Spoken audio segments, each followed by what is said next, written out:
Yeah, it A was long a few time ago. years ago, but they feel like decades and decades ago at this point. But what we were doing before, oh my God, I mean, if anyone goes and uses the Wayback Machine and goes checks our website from like 2016, they'll see how Oh different yeah. we were. So it was definitely a different company back then, in some ways and not in others. So, and I'll point out what that was and how why we were able to make that shift so easily and smoothly. So what we were doing before is we were not able to clearly or we were able to clearly articulate who we were, but it wasn't compelling. So we Hmm. hadn't found the sort of the aha, like, okay, this is it. This is why this company matters. And so I think we were just like another company building technology among the bunch of companies that build technology across many spaces in the world. And so what shifted with that comment was this idea that we had to change our perception out there, that people on the outside were not perceiving us by who we really were. Hmm. So here's this investor, Keith, who just gave us all this money to go and build our next generation of technology, and he didn't invest in the company because of what everyone else may think of this company, because we were doing a terrible job of positioning ourselves out there. He understood what we were really building. He read all our materials. We spoke about our vision, and he basically said, put a mirror in front of us, and says like, you're not reflecting the Hmm. right image and the right messaging, but I know you have it because obviously I just gave you money to build this, right? So that was sort of the message in a nutshell that he gave us. Like, if you don't change it, no one's going to give you money because people are going to think you're something you're not. So with that simple framing, I went ahead and thought, well, like, what do I have to do? And I had never gone through something like this. And, my co-founders are like, well, now you figure it out because it's evidently something of marketing. So you have to figure it out. And I actually got an introduction from a fellow founder who had gone through the process of just this whole positioning exercise for his company.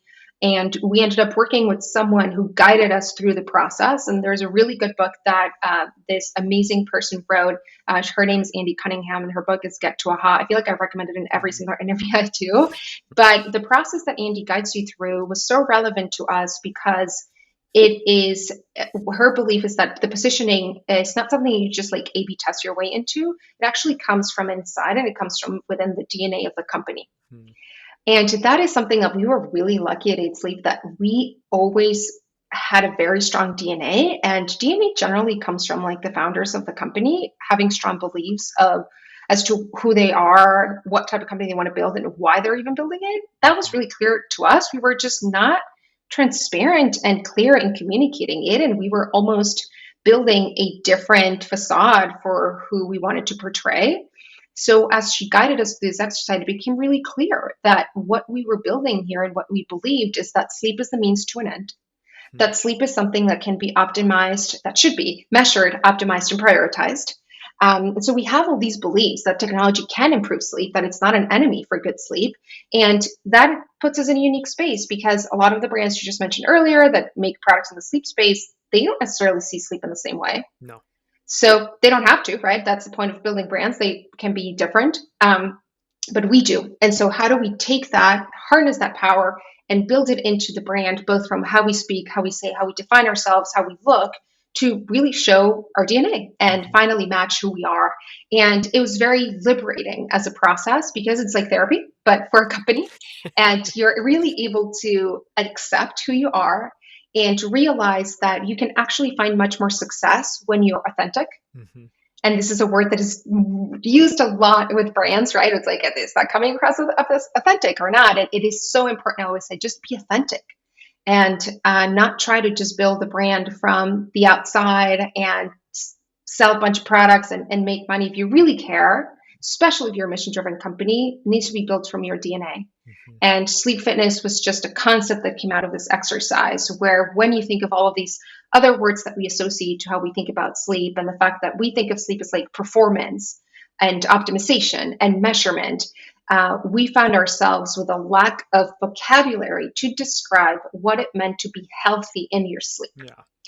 For the most part, when you read about sleep on the media, any content, you will see that it's described in sort of the context of illness, sleep deprivation, sleep apnea, um, insomnia. It's all like the negative words, but there was no way to describe when you're healthy in your sleep.